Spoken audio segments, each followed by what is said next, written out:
Hello everyone, good evening, welcome back to let's in class. I hope आप सभी अच्छे होंगे। चलिए डिस्कशन करते हैं डीएलएड सेकंड सेमेस्टर की सोशल साइंस।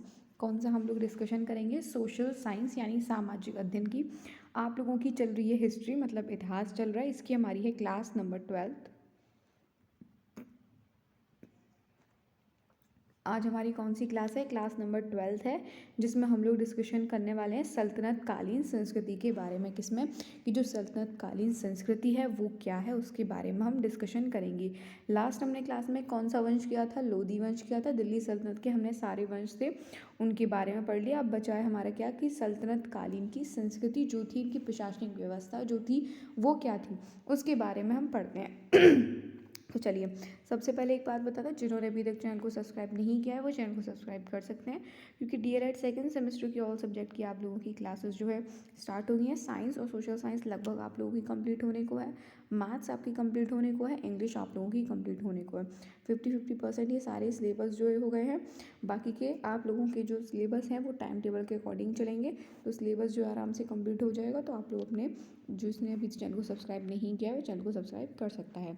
चलिए पढ़ते हैं इसमें कि 13वीं शताब्दी के प्रारंभ वर्षों में कि दिल्ली सल्तनत की स्थापना को भारत के सांस्कृतिक विकास के नए काल का सूत्रपात माना जा सकता है। मतलब कि जो 13वीं सदी के प्रारंभिक, मतलब जो स्टार्टिंग के जो वर्ष थे, उनमें दिल्ली सल्तनत की स्थापना को भारत के सांस्कृतिक विकास के नए काल का सूत्रपात माना जा सकता है। ठीक है। भारत भारत आने वाले तुर्क विजेता अनपढ़ और बर्बर लोग नहीं थे। भारत आने वाले जो भारत से जो मतलब भारत में जो आए, ये जो तुर्की जो लोग आए थे, तो ये मतलब अनपढ़ और बर्बर जो है नहीं, तो बिल्कुल बेवकूफ़ तो थे नहीं। तो जब तुर्क लोग भारत आए तो उनके पास उनका धर्म इस्लाम था, जिसमें उनकी गहरी आस्था थी। शासन प्रबंध, विज्ञान, साहित्य और स्थापत्य कला के क्षेत्र में उनका अपना क्या था? दृष्टिकोण था। दूसरी ओर भारतीयों के भी अपने धर्म, शासन प्रबंध, साहित्य, विज्ञान और स्थापत्य को लेकर अपने निश्चित विचार थे। और इन दोनों के मिलन से क्या हुई कि एक नई मिलीजुली संस्कृति का विकास होती, कि जो भारत के बाहर से लोग आए उनके पास उनकी अपनी संस्कृति थी, और जो भारत में जो लोग रहते थे उनके पास खुद की अपनी संस्कृति थी। तो दोनों के ज़रिए दोनों लोगों ने कुछ नया सीखा। कुछ भारत के लोगों ने उनसे सीखा और कुछ जो तुर्की जो लोग आए बाहर से, कुछ उन्होंने हमसे सीखा। तो सल्तनत कालीन प्रशासन देखिए वो क्या था, कि दिल्ली सल्तनत का स्टार्टिंग कब से हुई? 1206 ईस्वी से हुई और कहाँ तक चली? 1526 ईस्वी तक चली। ठीक है। और इस प्रकार भारत में सुल्तानों ने लगभग 300 वर्षों तक शासन किया। कितने वर्षों तक शासन किया?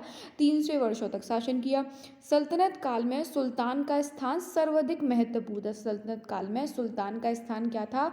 सबसे ज़्यादा महत्वपूर्ण था। सारी राजनीतिक, कानूनी और सैनिक सत्ता उसी के हाथों में निहित थी। वह राज्य की सुरक्षा और व्यवस्था के लिए जिम्मेदार था। इस तरह वह प्रशासन के लिए भी जिम्मेदार था। सुल्तान ही सेना का प्रधान होता था। कानून और न्याय की व्यवस्था करना भी उसी का क्या था? दायित्व था। इस कार्य के लिए वह न्यायाधीशों की नियुक्ति करता था और उसके लिए किसी भी पदाधिकारी के अन्याय के खिलाफ उससे सीधे अपील की जा सकती थी। न्याय करना शासन का क्या था? महत्वपूर्ण दायित्व था। न्याय करना क्या था? शासन का महत्वपूर्ण दायित्व था। आगे है केंद्रीय प्रशासन क्या था? केंद्रीय, देखिए केंद्रीय शासन क्या था, कि केंद्रीय शासन में सुल्तान का पद क्या था? सबसे महत्वपूर्ण होता था और सुल्तानी सेना का सबसे बड़ा अधिकारी होता था। युद्ध और संधि के समय में वही निर्णय लेता था। न्याय भी उसी का अंतिम, मतलब जो राजा था यहाँ का, वही मोस्ट इम्पॉर्टेंट था। क्या था? वही मोस्ट इम्पॉर्टेंट था। उसी के हाथ में सब चीज़ हुआ करती थी। सुल्तान अपनी मदद के लिए मंत्रियों की नियुक्ति करते थे। मंत्रियों का क्या रहता था? पदासीन रहना या ना रहना सुल्तान की इच्छा पर क्या करता था? निर्भर करता था। ठीक है। सुल्तान की इच्छा पर क्या करता था? निर्भर करता था। आगे है मंत्रियों की संख्या, उनके अधिकार और उनके कर्तव्य समय समय पर सुल्तान जो है क्या करते रहते थे? बदलते रहा करते थे। बारी आती है प्रांतीय शासन की। प्रांतीय शासन देखिए क्या था, कि समस्त देश अनेक प्रांतों में विभक्त था। उन्हें सबसे पहले क्या? इक्ता, बाद में विलायत कहा गया। और प्रत्येक प्रांत का अधिकारी क्या होता था? गवर्नर होता था, जो इक्तादार, बाद में विलायत या फिर मुक्ति, बाद में क्या? इक्तादार या मुक्ति या वली कहलाता था। ठीक है। उसे सुल्तान जो है नियुक्त करता था। उसको कौन नियुक्त करता था? सुल्तान जो है नियुक्त करता था। वह सुल्तान के प्रति उत्तरदायी होता था।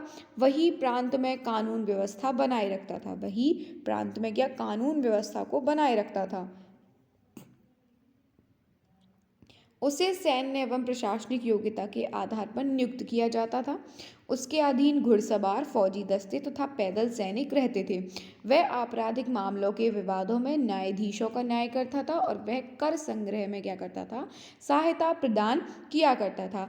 आगे है स्थानीय प्रशासन। देखिए स्थानीय प्रशासन के अंतर्गत क्या है कि प्रत्येक शिक को परगनों में बांटा था, प्रत्येक शिक को परगनों में बांटा जाता था। गांव के समूह को क्या कहते थे, परगना कहते थे। प्रशासन की सबसे छोटी इकाई गांव थी। गांव का मुखिया मुकद्दम या चौधरी कहलाता था। वह समस्त ग्रामीण प्रशासन के लिए उत्तरदायी था। भू राजस्व निर्धारण एवं कर वसूली के साथ राजस्व संबंधी सभी कागजात वह रखता था। गांव की सुरक्षा का कार्य गांव के चौकीदार का होता था और गांव के ये तीनों अधिकारी क्या होते थे, वंशानुगत हुआ करते थे। इन्हें वसूले गए भू राजस्व का एक भाग प्राप्त होता था। गांव का प्रशासन ग्राम पंचायतों के माध्यम से होता था। इसलिए मध्यकालीन भारत में ग्रामीण स्तर पर प्राचीन परंपराएं यथावत रहा देखिए सब जो प्रत्येक जो शिक हुआ करते थे उनको परगनों में बांटा जाता था और गांव के समूह, जो गांव के समूह होते हैं ना, उनको क्या कहते थे, परगना कहते थे। ठीक है। परगना में क्या था कि जो गांव थी सबसे छोटी इकाई थी, गांव का मुखिया कौन कहता था, मुकद्दम या चौधरी कहलाता था। और जो सभी जितना वहाँ का प्रशासन था उसके लिए क्या हुआ करता, वो उत्तरदायी हुआ करता था। भू राजस्व निर्धारण और वसूली के साथ जो राजस्व संबंधी जो कागजात होते हैं उनको वह रखा करता था। गाँव की सुरक्षा का कार्य गाँव के चौकीदार का होता था और वे सभी ये जो अधिकारी है ना तीनों के तीनों, ये वंशानुगत होते हैं, मतलब इनके बाद उनके ही वंश का जो है वो बनता था अधिकारी। ठीक है। और इन्हें वसूले गए भू राजस्व का कितना, एक भाग जो है प्राप्त हुआ करता था। कितना, जैसे 4 है तो उसका एक भाग जो है इसका क्या होता है, प्राप्त हुआ करता था। और गांव का प्रशासन ग्राम पंचायतों के माध्यम से होता था। इसीलिए मध्यकालीन भारत में ग्रामीण स्तर पर प्राचीन यातनाएं थीं। बारी आती है दिल्ली के सुल्तानों ने दिल्ली सल्तनत के निर्माण में महत्वपूर्ण योगदान दिया है, परंतु इनके अधिकतर उत्तराधिकारियों के अयोग होने के कारण सल्तनत की क्या हो गई, शक्ति जो है कम होती गई। सल्तनत के विभिन्न भागों में बहुत से इक़्तिदारों ने नए राज्य बना लिए। उत्तर भारत के सल्तनत के कुछ प्रांत थे जो बाद में क्या बन गए, स्वतंत्र राज्य बन गए। जैसे जौनपुर अलग बन गया, बंगाल, मालवा, गुजरात, कश्मीर, मेवाड़, ये सभी क्या हो गए, अलग स्वतंत्र राज्य जो है बन गए थे। सल्तनत कालीन समाज क्या था कि सल्तनत काल के शुरुआती दौर में सामाजिक एवं सांस्कृतिक विचारों, रिवाजों एवं विश्वासों में भिन्नता होने के समाज में संघर्ष एवं टकराव की क्या हो गई, स्थिति पैदा होने लगी। तुर्कों के आगमन ने भारत उत्तर भारत में पर्दा प्रथा को, किसको, पर्दा प्रथा को मजबूत बनाया। किसको बनाया, पर्दा प्रथा को मजबूत किया। यह प्रथा समाज के ऊंचे तबकों की प्रतिष्ठा का क्या बन गई, प्रतीक बन गई थी और इसका स्त्रियों की स्थिति पर प्रतिकूल प्रभाव पड़ा और वे घर में क्या होने लगी, सिमटने लगी। आगे है बाहरी आडंबर एवं धन संपत्ति का प्रदर्शन समाज की विशेषता बन गई। इन सब से समाज में क्या होने लगा, तनाव बढ़ने लगा और जिससे जीवन के नैतिक मूल्यों का क्या होने लगा, हास होने लगा। लोग जीवन के यथार्थ से आंख चुनाने लगे, किंतु लोग बनावटी जीवन से थकने लगे। उन्हें ऐसे वातावरण की आवश्यकता हुई जिसमें सामाजिक जीवन के नैतिक मूल्यों को बचाया जा सके। और इसी समय भक्तों और सूफी संतों का क्या हुआ, पदार्पण हुआ और इन्होंने लोगों में आपसी समझ पैदा करने की कोशिश की और सादा जीवन उच्च विचार पर क्या दिया, बल दिया। बारी आती है भक्ति आंदोलन और तथा सूफी आंदोलन, ये क्या थे, मोस्ट इंपॉर्टेंट। लास्ट टाइम यहाँ से हर साल पूछा गया कि भक्ति आंदोलन और ये क्या बोलते हैं इसको कि ये जो आपका सूफी संत है ये क्या था। ठीक है। तो पढ़िए आगे पढ़ते हैं कि तुर्क और अफगानों ने तुर्क और अफगान जो अपने साथ धार्मिक विचार और संस्कृति लाए, उसका भारतीय समाज एवं विचारधारा पर क्या पड़ा, प्रभाव पड़ा। जाति प्रथा की कठोरता, ऊंच नीच का भेदभाव, बाहरी आडंबर के कारण भारतीय समाज में क्या हो गए, कुछ दोष आ गए। अतः सामाजिक कुरीतियों को दूर करने और समाज को सुसंगठित करने के लिए कुछ समाज सुधारकों ने जनता में परस्पर प्रेम तथा सद्भाव को बढ़ाने का क्या किया, प्रयास किया।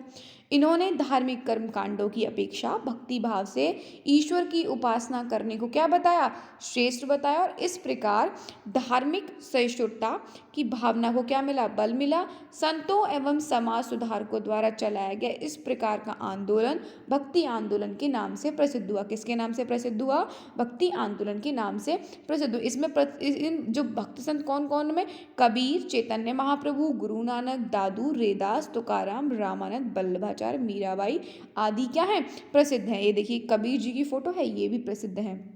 देखिए कबीर जी के बारे में कि जो काशी वाराणसी में एक जुलाहे बुनकर परिवार में कबीर का पालन पोषण हुआ है। कबीर निरंकार परमेश्वर में विश्वास रखते थे और कबीर की प्रमुख रचनाएं क्या थी? साखी सबद रमैनी, साखी सबद रमैनी। मीराबाई कौन थी? कि मेड़ता के राठौर राणा रतन सिंह की पुत्री थी। कौन? मेड़ता के राठौर राणा रतन सिंह की पुत्री थी। और मीराबाई श्री कृष्ण की उपासना में क्या करती थी? भजन गाया करती थी। क्या करती थी? भजन गाया करती थी। गुरु नानक देव जी देखिए क्या कहते हैं कि 1469 ईस्वी में पंजाब के तलवंडी नामक किसमें? तलवंडी नामक स्थान में गुरु नानक का जन्म लिया और इन्होंने सिख धर्म जो है चलाया था और तथा एकेश्वरवाद मतलब एक ही ईश्वर का क्या दिया था? उपदेश दिया है। आगे है कि चैतन्य महाप्रभु ने ब्राह्मण आडंबर तथा कर्मकांड का विरोध किया। रविदास ने लोगों को शिक्षा दी कि भक्ति से ही मनुष्य क्या पा सकता है? मोक्ष को पा सकता है। रामानंद ने शुद्ध आचरण एवं भक्ति पर क्या दिया है? विशेष बल दिया। दादू तुकाराम जैसे संतों ने भी अपने विचार द्वारा भक्ति आंदोलन को क्या करी? गति प्रदान करी। भक्ति संतों ने लोगों के बीच ये भावना फैलाई थी कि ईश्वर को पाने के लिए सच्चे दिल से प्रेम करना ही क्या है? एकमात्र तरीका है। और उन्होंने आम लोगों की बोली में कई सुंदर गीतों को क्या करी? रचना करी, जिसे भक्त लोग मगन होकर गाया करते थे। वे ऊंच नीच जाति पाति के खिलाफ थे और उनका मानना था कि सभी ईश्वर की दृष्टि में क्या है? समान है और हिंदू तथा मुसलमान दोनों ही क्या है? एक ईश्वर है। ईश्वर को पाने का रास्ता भी क्या है? एक ही समान है। चैतन्य महाप्रभु देखिए इन्हीं भक्त संतों की तरह कई मुसलमान संत भी थे जिनको क्या बोला करते थे? सूफी संत कहलाए। जिन्हें क्या बोलते थे? सूफी संत कहलाए। और सूफी के संतों में जैसे अजमेर के ख्वाजा मुइनुद्दीन चिश्ती, दिल्ली के हजरत निजामुद्दीन, औलिया पंजाब के बाबा फरीद बहुत जाने माने क्या थे? सूफी संत थे। भक्त संतों और सूफी संतों के विचार जो आपस में बहुत मिला करते थे कि सूफियों ने इस बात पर जोर दिया कि सच्चे दिल से अल्लाह को प्रेम करना और अपने बुरे कर्मों पर पश्चाताप करना अल्लाह को पाने का क्या है? सही तरीका है। सूफी मत के अनुयायी क्या है? एक ईश्वर में विश्वास करते थे। शांति अहिंसा एवं सहिष्णुता एवं मानवता के प्रति प्रेम की भावना में भी उनका अछूट विश्वास था। सूफी संतों से हिंदू एवं मुसलमान दोनों ही क्या थे? अत्यधिक अत्यधिक जो है क्या हुए? प्रभावित हुए। आगे है कि लल्ला देव कश्मीर की विधवा ब्राह्मण औरत थी। कई सूफी संतों ने उसे अपना पीर या गुरु मानते थे। वे कहती थी कि शिव सब जगह मौजूद है, सब में मौजूद है, फिर हिंदू और मुसलमान में फर्क मत करो। अगर तुम समझदार हो तो अपने आप को समझो, यही ईश्वर की क्या है? सही समझ है। आगे है देखिए ये क्या है कि निजामुद्दीन औलिया दरगाह है दिल्ली की। ये ख्वाजा मुइनुद्दीन चिश्ती की दरगाह है अजमेर में। आगे पढ़ते साहित्य में क्या रहा कि देखिए सल्तनत काल में देश के बहुत से भागों में फारसी राजभाषा थी और बहुत सी भारतीय भाषाओं पर फारसी का प्रभाव पड़ा और फारसी के बहुत से सब भारतीय भाषाओं में भी आ गए। सल्तनत काल में दिल्ली अरबी व फारसी साहित्य के विद्वानों का क्या बन गई थी? केंद्र बन गई। महमूद गजनवी के समय अलबरूनी और फिरदौसी नामक ये जो प्रसिद्ध विद्वान और जो कवि थे, ठीक है, मंगोलों के डर से मध्य एशिया के अनेक विद्वान और साहित्यकारों ने भागकर कहाँ? दिल्ली के सुल्तानों में शरण ली। भारत में फारसी साहित्य का महान विद्वान अमीर खुसरो था। ये किसके दरबार में था? आपको पता होगा किसके दरबार में था अमीर खुसरो। उसने भारत के बारे में बहुत कुछ लिखा जिससे उसका क्या था? भारत के प्रति क्या था? प्रेम जो है वो झलकता है। इस समय साहित्य के नाम पर यशोगान और धार्मिक पुस्तकों की क्या थी? रचना हुई। और इस श्रेणी में नरपति नालाह का बीसल देव रासो, खुमारन रासो उल्लेखनीय। अमीर खुसरो ने हिंदी में भी पद की रचना करी। भक्ति आंदोलन के संतों जैसे गोरखनाथ कबीर आदि ने ईश्वर स्तुति में गीतों की क्या करी है? रचना की है। और इस काल में सुप्रसिद्ध कौन? प्रेमाख्यान तथा ऐतिहासिक महाकाव्य पद्मावत की जो है रचना किसने करी थी? मलिक मोहम्मद जायसी ने करी है। ठीक है। आगे है स्थापत्य कला। स्थापत्य कला क्या थी कि ईरानी व तुर्क जो कारीगर जब भारत आए तो अपने साथ इमारत बनाने की नई नई विधि लाए।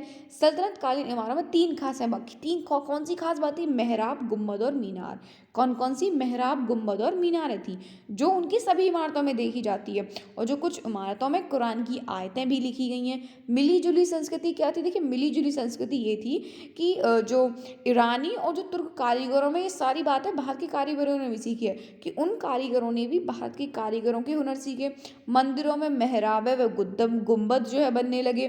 ठीक है, और कई मस्जिदों में पत्थर पर पत्थर रखकर तराशे हुए क्या बनने लगे, खंबे भी बनने लगे। बारी आती है चित्रकला और संगीत की।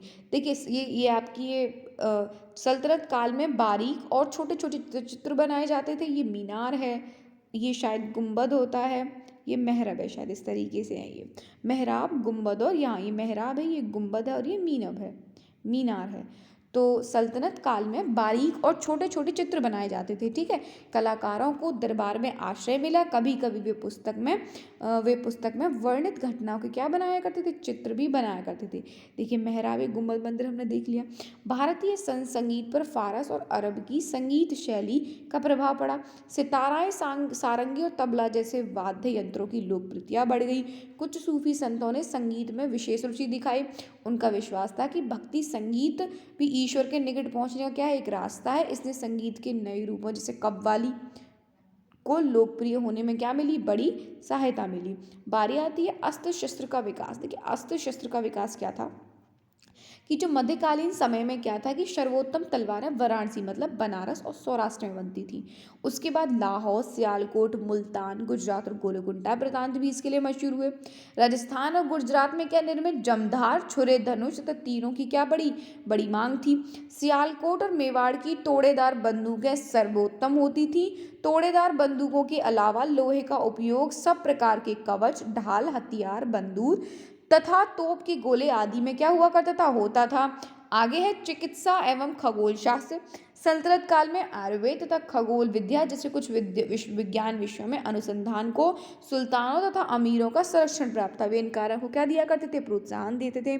बर्नी ने अपनी तारीख फिरोजशाही, किसने, बर्नी ने अपनी तारीख फिरोजशाही में चिकित्सकों और खगोल शास्त्रियों की एक लंबी तालिका प्रस्तुत की है। उन्होंने क्या कहा है, देखिए कि मौलाना बहरुद्दीन, मौलाना सरुद्दीन तथा अजीमुद्दीन मध्यकालीन युग के प्रसिद्ध चिकित्सक थे। मछेंद्र प्रसिद्ध वैद्य थे और जोग मशहूर शल्य चिकित्सक थे। जोग मशहूर क्या थे, शल्य चिकित्सक के मध्यकाल में। ऐसे ये इंपॉर्टेंट है, ध्यान रखिएगा, यहाँ से पूछा गया है तो ये इंपॉर्टेंट है, इसको ध्यान करिएगा कि मछेंद्र प्रसिद्ध वैद्य थे और जोग मशहूर शल्य चिकित्सक थे। मध्यकाल में ऐसे प्रमाण मिलते हैं जिनसे पता चलता है कि देश में अनेक जर्राह और क्या थे, शल्य चिकित्सक थे। वे केवल शल्य चिकित्सक ऑपरेशन ही नहीं करते थे बल्कि कृत्रिम अंग बनाकर भी लगा सकते थे। ये काटकर पथरी भी निकालते थे और मोतिया बिंदु को भी क्या करते थे, समाप्त कर डालते थे। अब बारी आती है कृषि की। देखिए कृषि क्या था कि देश की आबादी में ज्यादातर लोग क्या थे, कृषि थे। आज भी कृषि प्रधान देश है। वे कड़ी मेहनत करते थे। देश के विभिन्न भागों में आए दिन अकाल पड़ने और युद्ध होने से किसानों की कठिनाइयों का क्या हो गया, सामना करना पड़ता था।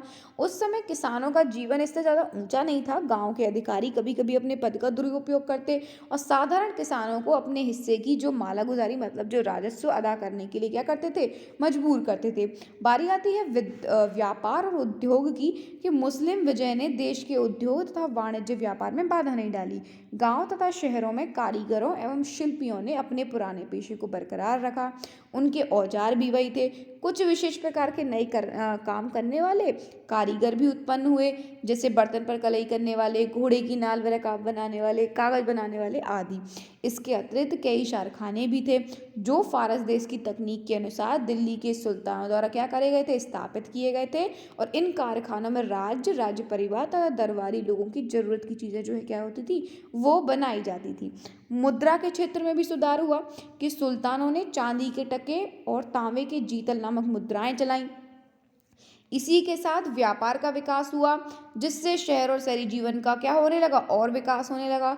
बंगाल और गुजरात के शहर अपने उत्तम कपड़े और सोने चांदी के काम के लिए प्रसिद्ध थे। बंगाल का सोनार गांव और ढाका कच्चे रेशम और मलबल के लिए क्या थे, विख्यात थे। वस्त्र निर्माण के क्षेत्र में महत्वपूर्ण तकनीकी परिवर्तन 13वीं-14वीं शताब्दी में मुसलमानों द्वारा लाए गए किससे, चरखे से हुआ। चरखे का चलन आरंभ होने से कपड़ों के उत्पादन में क्या हुआ, बहुत सुधार हुआ। लाल सागर और फारस की खाड़ी के आसपास के देशों के साथ होने वाले व्यापार में भारतीय कपड़ों की धाक पहले जम चुकी थी। पेड़ पौधे और खनिज स्रोतों से प्राप्त विभिन्न रंगों की रंगाई का कार्य किया जाता था। उस काल में भारतीय कपड़े चीन को भी निर्यात जो है किए जाते थे। और इस काल में अंतर्राष्ट्रीय व्यापार जल थल दोनों के मार्ग से किया जाता था। भारत कुछ वस्तुओं का निर्यात करता था, इससे चर्म व धातु से वस्तुएं बनी तथा फारसी डिजाइन आधारित गलीचे क्या थे, वो प्रमुख थे।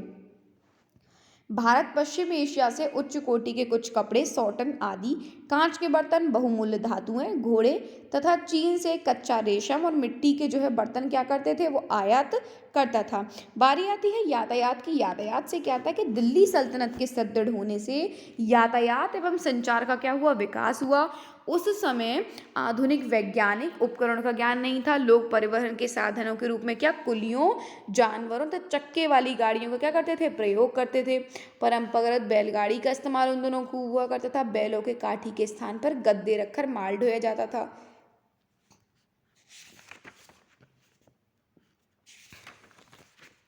सवारी के लिए घोड़े, टट्टू, खच्चर भी कभी और कभी कभी गधे, ऊंटों का इस्तेमाल भी किया जाता था।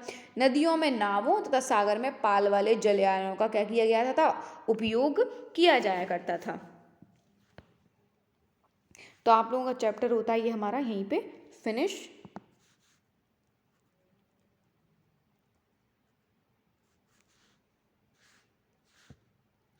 दिल्ली सल्तनत हमारी क्या हो गई, पूरी कंप्लीट हो गई है। ये हमने अपना पूरा जो है कंप्लीट कर लिया। अब जो बचा है एक, बस एक और क्लास हमारी बची है, कौन सी, कि जो दक्षिण के जो राज्य थे, किसके, जो हिस्ट्री की एक लास्ट क्लास है दक्षिण के राज्य की। तो ये हमारी हिस्ट्री जो क्या हो जाएगी कंप्लीट। और नेक्स्ट जो हम कल मॉर्निंग में करेंगे अपनी किसकी, पॉलिटी जो है वो स्टार्ट करेंगे, ठीक है। तो पॉलिटी के एक ही चैप्टर है तो थोड़ा लेंदी है, 3 वीडियो 3 से 4 क्लासेस में वो क्या हो जाएगा, हमारा फिनिश हो जाएगा। तो कल हम करेंगे अपनी पॉलिटी, बची हमारी ज्योग्राफी और अपनी क्या बची, इकोनॉमिक्स जो हमारी बची। तो ये हमारे बहुत छोटे छोटे हैं इसमें, कि 2-3 दिन की बस ये क्लासेस बची हैं, तो इनको हम फिनिश कर लेंगे। तो हमारी सोशल साइंस क्या है, कंप्लीट होने को है। तो अगर कोई भी डाउट है तो आप मुझे ईमेल कर सकते हैं। ईमेल है letslearn183@gmail.com। टेलीग्राम पर कनेक्ट नहीं है तो टेलीग्राम चैनल पर कनेक्ट हो जाइए। टेलीग्राम चैनल का नाम है लेट्स लर्न क्लास। उसकी लिंक जो है डिस्क्रिप्शन बॉक्स में अटैच है, या फिर चैनल से भी मिल सकती है। आप वहाँ से जाके कनेक्ट कर सकते हैं। क्लासेस के सारे पीडीएफ क्लास ख़त्म होने के बाद में आप लोगों को क्या मिल जाएंगे, सब टेलीग्राम चैनल पर ही मिलेंगे। तो आप लोग पीडीएफ के लिए क्लास टेलीग्राम चैनल ज्वाइन करना पड़ेगा। तो और जो क्लासेस का टाइम है, कब क्लासेस जो है आप लोगों की अब जो अपलोड होती है, तो उसका टाइम भी केस को मिल जाएगा आप लोगों को, उस पर ही मिलेगा टेलीग्राम चैनल पर। तो आप लोग वहाँ पर ज़रूर कनेक्ट हो जाइएगा। कोई भी डाउट है, कोई भी क्वेरी है, तो आप मुझे क्या कर सकते हैं, मैसेज कर सकते हैं, या फिर कमेंट करके बताइएगा आपको चैनल, मतलब आपको जो क्लासेस है वो कैसी लगी। चलिए मिलते हैं आप लोगों की नेक्स्ट क्लास में, तब तक के लिए टेक केयर।